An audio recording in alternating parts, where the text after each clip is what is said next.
Have you ever felt like something was just not right? A feeling deep in your soul that tells you the world isn't always what it seems. This is a feeling many of us have. Knowledge is power. Understanding is the first step toward taking your power back. We will start with a few key concepts. These are tools that influence how we think and feel, sometimes without us knowing. It's important we bring these ideas into the light. Let's begin with something called narcissistic abuse, a pattern of emotional harm. One person manipulates to control another. Now let's talk about something I call the machine. When I say that word, you might picture computers, wires, flashing lights.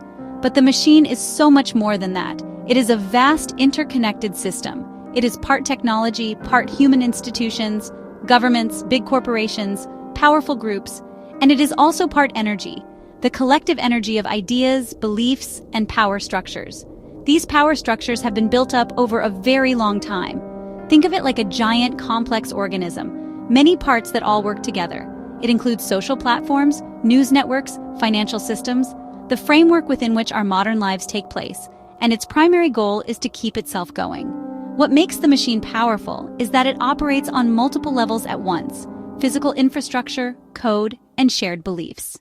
So how does the machine actually exert its influence? How does it reach into our lives and quietly guide our thoughts and actions? The answer lies in a powerful combination of three things: data, algorithms, and a deep understanding of human psychology. Every single day, we create a massive amount of information about ourselves. Every click, every like, every search is a digital footprint. This data is a detailed record of your habits, your fears, your desires, and your beliefs. On its own, data is just facts. Algorithms, the recipes computers follow, turn data into predictions and choices. Social platforms and advertisers sift through your data to learn what grabs your attention and what you are likely to do next. They learn what makes you happy, what makes you angry, and they gently nudge you with carefully chosen suggestions. This produces echo chambers, environments where you only hear voices that reinforce your existing beliefs. Now we need to talk about something very personal. It is the feeling that you are being targeted. For some people, this is a daily reality. They feel watched, monitored, even sabotaged. The tools of the machine can be turned into weapons. It can make you question your own mind. This is gaslighting, but on a massive technological scale. Our smartphones can become instruments in a digital whisper campaign. A target tries to submit a job application. The site crashes every time. Important messages fail to send. Key communications vanish. Notifications timed to provoke you, to interrupt your sleep, and to feed anxiety. These are tools of manipulation. The feeling of being targeted does not always stay online. Digital abuse can spill into the real world. There is a powerful link between digital network abuse and human network abuse. Online, abuse uses fake profiles, viral posts, coordinated mobs. In the physical world, small groups can coordinate to follow and intimidate. Or coworkers may subtly exclude or sabotage you. Private chats can coordinate movements. Location info from social profiles makes real-world harassment efficient. To the person targeted, it feels like the world is orchestrated against them. Strange synchronicities everywhere.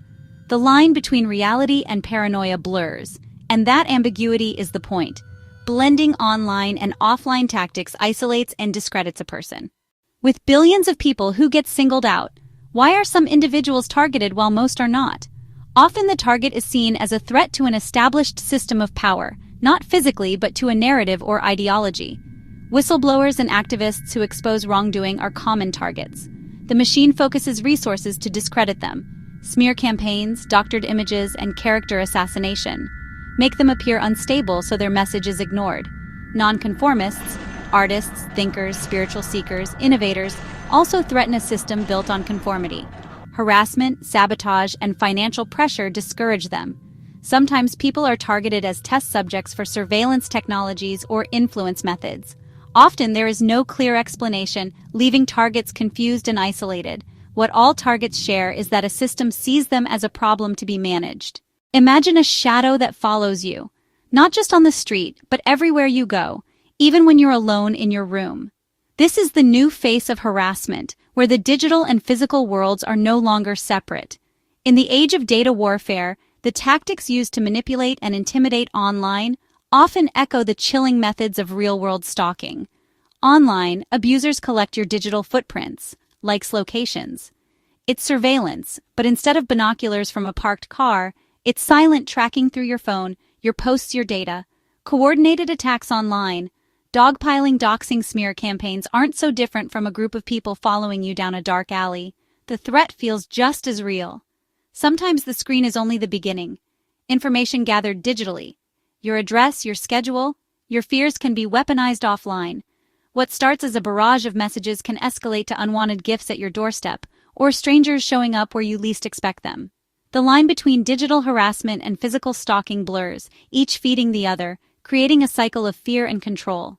Think of your online presence as a house with many windows. Each post, each check-in, each photo is a crack through which someone can peer inside. The same psychological tactics, creating paranoia, isolating the target, asserting control. The result? Victims feel watched, hunted, never fully safe. But recognizing these patterns is the first step to breaking the cycle. By understanding how digital abuse can spill into real life, we can build better defenses, both online and off. Remember, the shadow only has power when it remains unseen. Shine a light on it, and you begin to take back control. One important thing, the machine is not static. It's constantly learning, adapting, evolving. Methods evolve, from billboards and TV to influencers and native ads that look like news. Today, control often comes through information overload and confusion. When we adapt, it adapts back. Ad blockers meet native ads. Fact-checking meets deepfakes. Awareness must be ongoing. Media literacy and continual practice are our tools. We must question, learn, and adapt our understanding. Our evolving awareness is our greatest hope.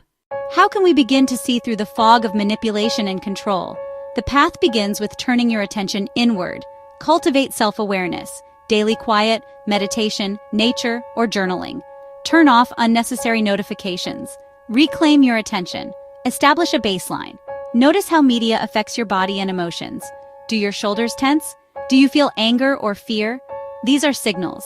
By noticing without judgment, you start to see the strings of manipulation. Develop informational discernment. What empowers you versus what controls you. Trust your gut. Community is the antidote to isolation. Understanding the machine is half the journey. The other half is action. Reclaim your power with small choices. Turn off notifications. Curate your information diet. Unfollow accounts that make you angry or anxious. Unsubscribe from panic-driven newsletters. Reconnect with real people. Face-to-face conversations with those you trust. Share your observations.